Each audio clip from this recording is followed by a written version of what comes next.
Hey guys, welcome to another quick episode of the Voyage Cast. I'm Ed, the host. This episode is The Battlefront of Love, Lessons from the Art of War.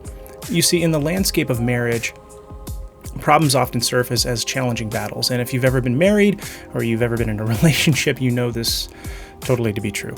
But you might be wondering, what does the art of war have to do with marriage? Well, this 2,000-year-old document written by Sun Tzu kind of has a good amount to do. There's some wisdom here that we can really glean. And I think it's worth your time to consider what Sun Tzu says about the art of war and how that relates to marriage. So here we go. Sun Tzu said, "The supreme art of war is to subdue the enemy without fighting."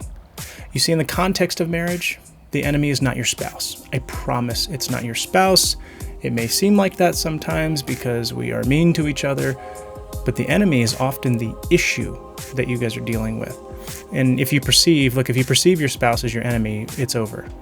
But if you can differentiate your spouse from the issue and separate those out and focus on the issue and not the spouse necessarily, you can make some progress, truly. And another idea here is the goal should not be about winning the argument ever. If your goal is about winning the argument, you're going to lose. I promise you that. The goal is about overcoming problems together. It's not about suppressing each other, but understanding, forgiving, and learning to accommodate the differences. Because, look, you're always going to have differences if you've ever lived with anybody ever. So Sun Tzu also says, and this is a good one, opportunities multiply as they're seized. Well, in a relationship, seize every moment to show love, understanding, and respect to your partner. Don't seize every moment to fight, which most of us tend to do, and that's why we often, go downhill. But each positive interaction can be an opportunity that could multiply into more happiness and more satisfaction. Keep a good thing going by seizing those moments, by acknowledging all the good things. Sun Tzu said, "He who knows when he can fight and when he cannot will be victorious."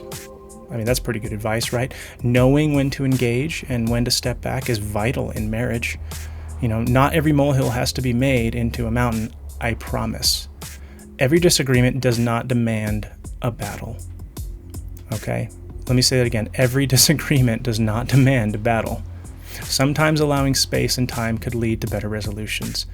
Now, I will say that it's going to be important, if you're going to allow space and time, to have some kind of agreement on when you're going to come back and discuss whatever issue that you guys are trying to solve. If you don't do that, you're risking reinforcing feelings of abandonment and rejection and not taking things seriously enough and things like that. So definitely make an effort to come back. Sun Tzu says, knowing the enemy enables you to take the offensive. Knowing yourself enables you to stand on the defensive. Maybe a different way of thinking about that is understanding your partner's perspective, or knowing your enemy, and your reactions, knowing yourself, can help you address issues more effectively.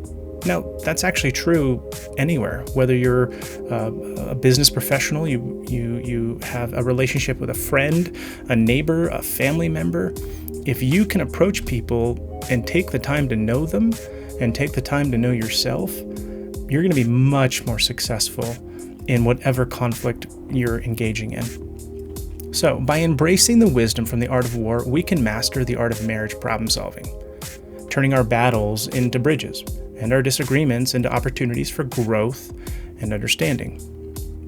As Sun Tzu reminds us, there is no instance of a nation benefiting from prolonged warfare.